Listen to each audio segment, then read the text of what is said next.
The first warning is the shadow. It moves impossibly fast. A fleeting stain of darkness that races across the sun-bleached sandstone of the Great Rift. The children of the sky-claw clan learn this before they learn to walk properly when the light dims without a cloud. You do not look up. You flatten yourself against the rock and pray the wind carries no scent. The second warning is the screech. A sound like stone grinding on bone, and by then it is always too late.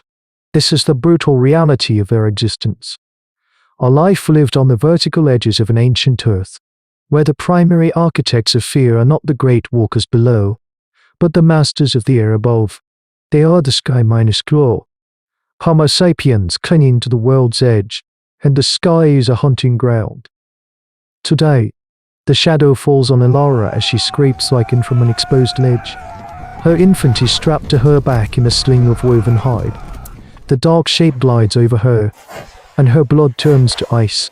She throws herself sideways, pressing her body into a fissure in the cliff face just as the leathery wings, wider than 3 men lying end to end, beats the air where she stood. The Pteranodon circles once. Its long, toothless beak agape, its crest a dull rudder against the piercing blue. Its eyes, ancient and pitiless, fix on her for a moment. It sees no easy meal, no struggling child, and with an irritated shriek, it catches an updraft and soars away, a silhouette of death rejoining its fellows who perpetually ride the canyon winds. Alara does not move. She waits until the rhythmic thump of her heart slows, her knuckles white where she grips the rock. This is the price of food, the tax on every breath taken outside the safety of the deep caves.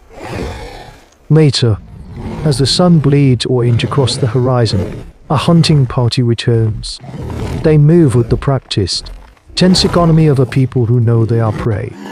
Led by the elder Mara, a woman whose face is a roadmap of past sorrows and hard-won seasons. They carry woven baskets heavy with the eggs of cliff-dwelling birds. Mara's eyes are never still, constantly scanning the sky, reading the currents and the flight patterns of the dinosaurs that own it. She's the living embodiment of their survival skills, a library of foresight carved into flesh. Beside her walks Kael, a young man whose gaze is different, while the others watch the sky with pure, unadulterated fear. Kael watches with a dangerous curiosity. He sees not just monsters, but patterns.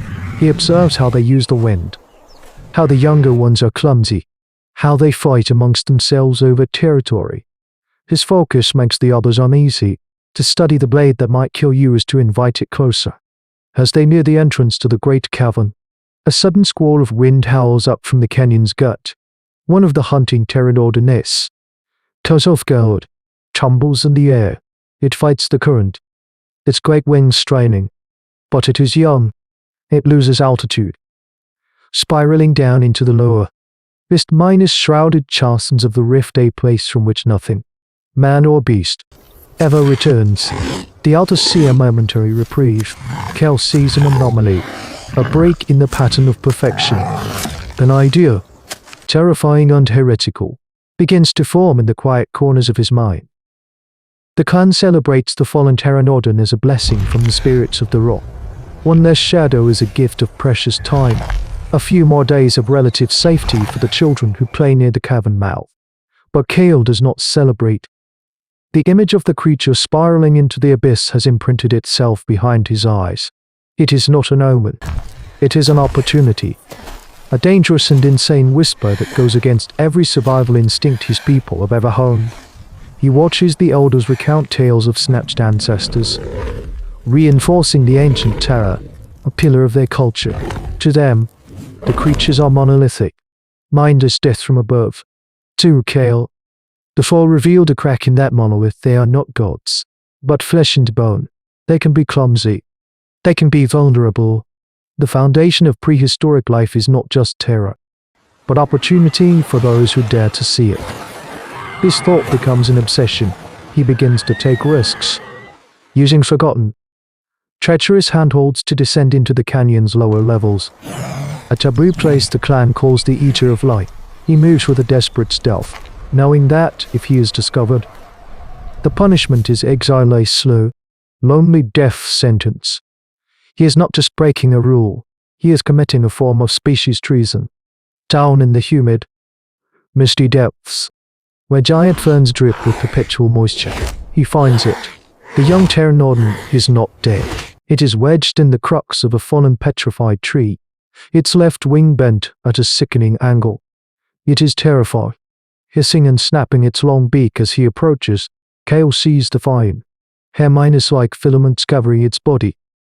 The pycino fibers are matted with mud and blood. Any other member of the Sky-claw would have ended its misery with a spear thrust, a mercy born of hatred. Kael does the unthinkable. He lays down his spear. He finds a small, cave-fed stream and spears a slick, wriggling fish. He approaches the downed creature slowly, making no sudden moves, and places the offering a few feet from its beak. The Pteranodon watches his every move, its golden eye a sliver of ancient, reptilian intelligence. It does not eat. For 3 days, Kael repeats this ritual. He descends into the forbidden world, bringing offerings of fish and lizards.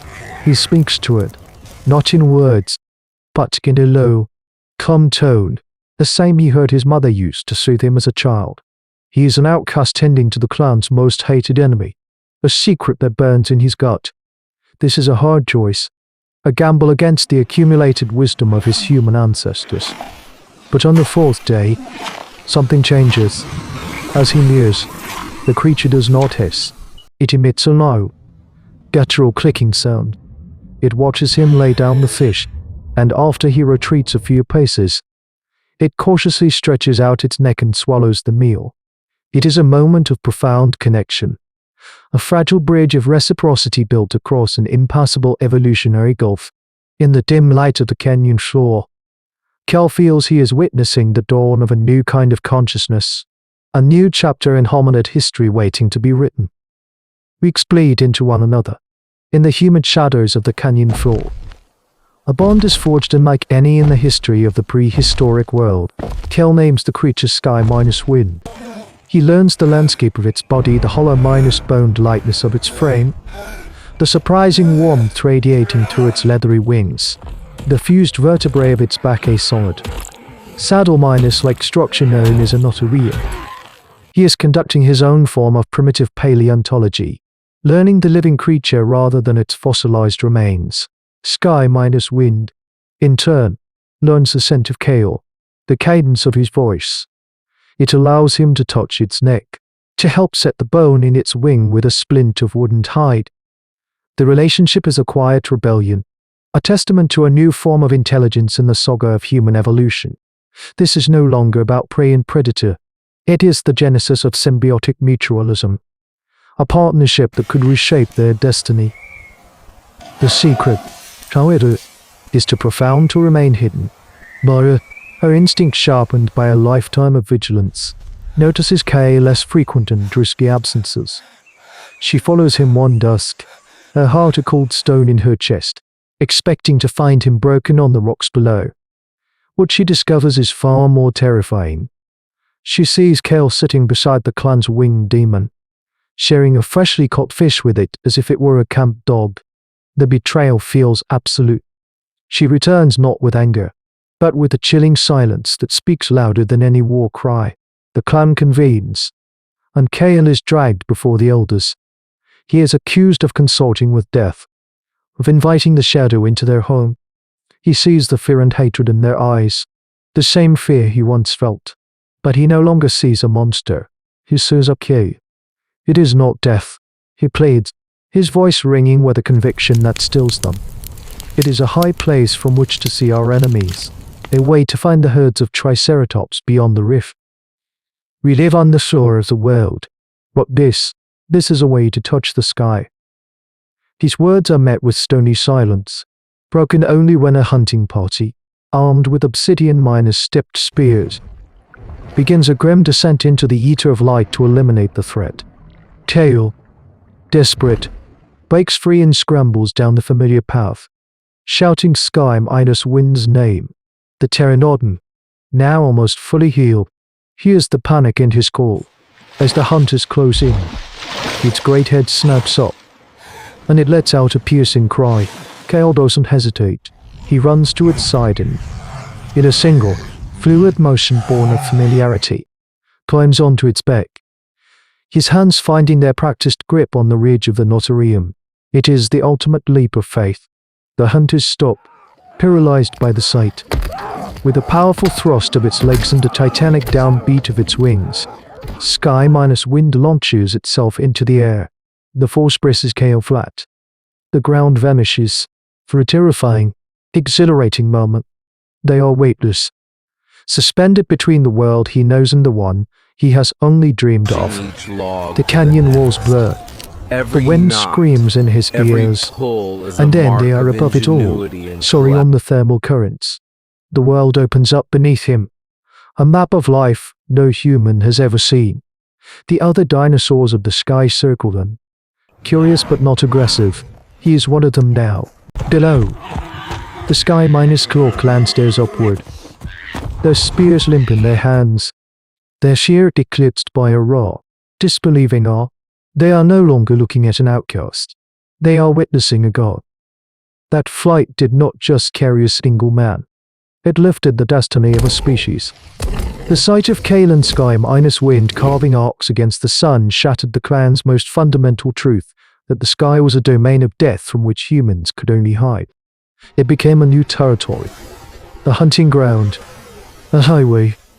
The Sky-Claw clan became the Sky-Riders, their perception of the world expanding from the confines of a canyon ledge to the limitless horizon. This single act of audacious empathy of seeing not a monster, but a potential partner was more revolutionary than the sharpest flint axe or the hottest fire. It was the spark that ignited the human ambition to not merely survive within the world, but to master it. Their struggle poses a question that echoes through the chasm of million years ago to our own time. Is our greatest strength not our ability to destroy our monsters, but our courage to understand and tame them? It was a gamble against the very laws of nature. A bet that intelligence and cooperation could defy the brute force of a world ruled by titans. And in that moment, humanity won. For in the chronicles of the deep past, survival was never about the strength of the claw, but about the mind that dared to imagine a hand upon the wing. Mastering the sky would teach them a terrible truth about the world below.